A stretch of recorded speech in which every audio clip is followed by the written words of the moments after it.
Nos trois chefs d'État ont décidé plutôt d'apporter des solutions, de mettre une offre politique sur la table, une réponse coordonnée de nos trois États. Nous voudrions aussi travailler dans le respect de la dignité de nos peuples, parce que nous ne voulons plus être dans des organisations où d'autres viennent dicter leurs lois, parce qu'ils se sentent supérieurs ou parce qu'ils amènent des ressources financières. On envisage une intervention militaire, c'est pourquoi le Mali, le Burkina, on a mis le pied tout de suite. Pour dire que si on attaque le Niger, parce que ce n'est pas la démocratie qu'on cherche à promouvoir, on cherche à avancer l'agenda d'une ancienne puissance coloniale qui a perdu pied et qui utilise nos organisations pour revenir. Ce n'est pas acceptable. Et nos organisations ne doivent pas constituer une menace pour nous et nos populations. Quand je vois la CEDEAO, je vois l'Union africaine, je vois la BCEAO, ça doit me rassurer. Mais aujourd'hui, ces organisations nous font peur à nos populations, constituent des menaces dans certains cas. Et même la punition aussi a des conséquences durables, parce qu'aujourd'hui, parce qu'on ferme les frontières, on fait tout ce qu'il faut, mais ce ne sont même les fermetures des frontières, nos populations, ça brise l'élan de solidarité de nos pays. Donc il faut vraiment que nous comprenions ça. Deuxièmement, je vais insister sur le fait que quand nous sommes dans des organisations, mais les organisations sont bâties sur des traités, sur des textes auxquels nous avons librement consenti, y compris en abandonnant notre souveraineté. Mais dans beaucoup de ces organisations, à la CEDEAO, à l'UEMOA, les textes ne sont pas respectés. La fermeture des frontières, la mise sous embargo des pays n'est dans aucun texte de la CEDEAO. Je défie qui que ce soit de me sortir dans un texte de la CEDEAO où on a prévu la fermeture de frontières, de me sortir un texte du traité de l'UEMOA où on a prévu d'exclure un pays pour des considérations politiques. Comment vous pouvez exiger l'état de droit au sein des pays et ne pas appliquer l'état de droit dans les organisations? Et l'autre question, je ne pourrais pas finir sans mettre l'accent aussi sur l'instrumentalisation de nos organisations. Je pense que j'ai parlé de ça plusieurs fois. On se comprend très bien. Ce n'est pas normal que les gens viennent parce qu'ils financent nos organisations pour pouvoir dicter leur agenda et utiliser notre organisation par rapport à leurs propres objectifs. J'ai expliqué à certains qu'au sommet de l'Union africaine, l'Union européenne par exemple, on ne nous voit pas. Mais pourquoi d'autres veulent venir dans nos débats?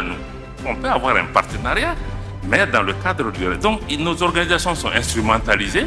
Cette instrumentalisation conduit à la politique de 2 poids 2 mesures parce qu'on ne définit plus les choses en fonction de nos propres paramètres, mais parce que bon, les autorités françaises sont contre le Mali. Ah, il faut les suivre parce que bon, tel pays a une attitude bienséante. Donc, je crois que ça pose un problème de crédibilité de nos organisations. Donc ça, ce sont des problèmes. C'est pas qu'on imagine, mais c'est réel. Donc, ceci nous amène à nous interroger sur la crédibilité. Aujourd'hui, la jeunesse africaine, j'ai entendu beaucoup de gens, nos populations se posent comment ces organisations sont perçues. Moi, je suis certain que ces puissances qui jouent ce jeu, leur objectif même, c'est de décrédibiliser nos organisations.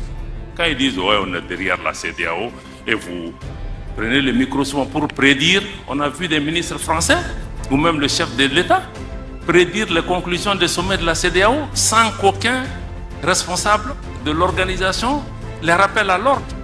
J'en appelle à la CEDEAO, l'organisation régionale, et à l'Union africaine pour prendre les décisions qui conviennent et que la France appuiera, comme nous l'avons fait à chaque fois qu'ils ont pris leurs responsabilités, que je condamne avec la plus grande fermeté.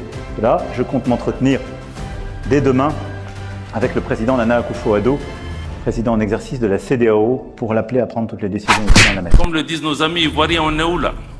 C'est pourquoi on a décidé de mettre en place l'Alliance des États du Sahel, pour plusieurs raisons, parce qu'on ne veut pas une organisation qui soit téléguidée de l'extérieur.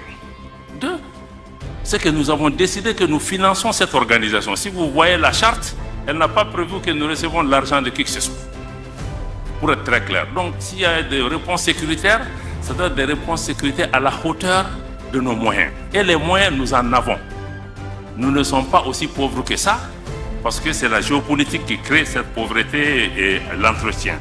Donc nous voulons aussi proposer une nouvelle approche de la solidarité et de l'intégration régionale. Chaque pays a une voix, pratiquement un droit de veto par rapport à tout ce qui se décide. Nous voulons aussi travailler pas seulement sur les questions sécuritaires à travers cette alliance militaire, mais aussi travailler sur les questions de développement, y compris les questions monétaires qui sont tabous aujourd'hui. Nous allons toucher à toutes les questions, comment notre organisation peut répondre aux attentes des populations du Liptako-Gourma. Ce qui est important aussi dans cette organisation, c'est qu'il y a une volonté populaire. Les populations, il y a une symbiose entre nos populations qui soutiennent cette initiative. Donc ça me semble être important. Donc en conclusion, et pour terminer, je pense que pour que nos organisations soient crédibles, il faut qu'elles soient elles-mêmes capables d'apporter les changements qui sont attendus par les populations. En premier lieu, il faut d'abord qu'elles remplissent leur vocation première, qui est de réaliser la solidarité africaine, l'intégration africaine. Et 60 ans après les indépendances, aucun de nous ne peut être fier du résultat de nos organisations en termes d'intégration. Aujourd'hui, si on ne prend que la libre circulation des personnes et des biens, les non-africains circulent plus librement en Afrique. Il faut surtout des organisations où un leadership africain est affirmé et assumé. Parce que quand on parle de solution africaine, c'est qu'il faut un leadership africain. Et le leadership africain, c'est qu'il faut que les autres nous respectent. Il faut qu'on impose une respectabilité aux autres pays. Ce n'est pas parce que vous êtes des grands pays, vous êtes ceci, cela, que vous allez pouvoir venir. L'Afrique, ce n'est pas un pays. C'est 55 pays. C'est des populations avec une tradition, une culture millénaire, avec leur fierté. Donc je pense que nos organisations doivent pouvoir se ressaisir. Chacun de nous dans nos organisations, travaillons à faire de nos organisations des organisations des peuples et non des organisations d'État ou de chefs d'État. Merci.